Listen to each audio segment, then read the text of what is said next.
Class 12 part 1 संबंध एवं फलन रिलेशन एंड फंक्शन। संबंध किसे कहते हैं? तो सबसे पहले हम पढ़ेंगे संबंध रिलेशंस किसे कहते हैं। तो वे नियम अथवा कथन जिनके द्वारा दो वस्तुएं परस्पर जुड़ी रहती हैं, अर्थात उनमें कुछ ऐसा रिलेशन होता है कि जो एक दूसरे को बांधे रहते, परस्पर जुड़ी रहती हैं, तो उन दोनों वस्तुओं के मध्य उसे ही हम संबंध कहते हैं।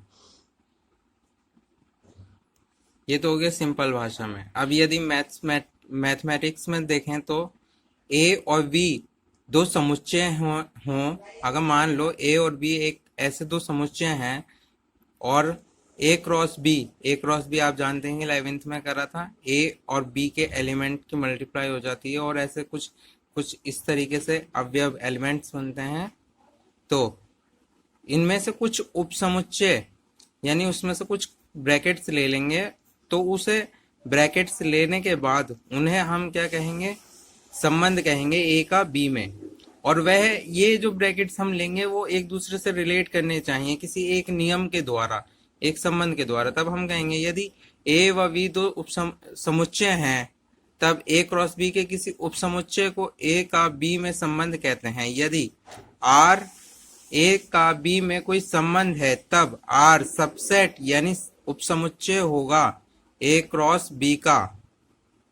ठीक है, आइए एक एग्जांपल लेते हैं। मान लीजिए ए 1 2 3 4 5 एंड बी 6 7 8 9 10 है। अब ए क्रॉस बी निकालेंगे, तो हम ए क्रॉस बी निकालेंगे तो पहले 1 के साथ में सभी एलिमेंट्स ले लेते हैं, फिर 2 के साथ में सभी एलिमेंट्स और 3 के साथ में, तो क्रॉस प्रोडक्ट कुछ इस प्रकार आ जाता है। अब इसमें कोई एक फंक्शन संबंध रिलेशन दे रखा है आर क्या है? एक्स कॉमा वाई कुछ इस प्रकार है कि अगर हम एक्स और वाई को जोड़ें तो वो 10 देते हैं, 10 आता है, उनका योग 10 होता है। तब एक्स कहाँ से बिलोंग करेगा? ए से, और वाई बिलोंग करेगा बी से।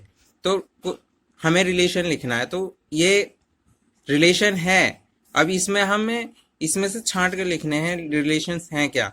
आर 1 और 9 हमने यहां से लिया। अब 1 और 9, 1 आ रहा है ए से और 9 आ रहा है बी से, और 1 और 9 को अगर हम जोड़ दें तो आता है 10। इसी प्रकार 2 और 8, 3 और 7, 4 और 6। तो ये एक फंक्शन हो गया। ठीक है, ए व बी कोई समुच्चय हैं और ए क्रॉस बी के उपसमुच्चय को हम संबंध कहते हैं। ठीक है, तो ये कुछ इस प्रकार था।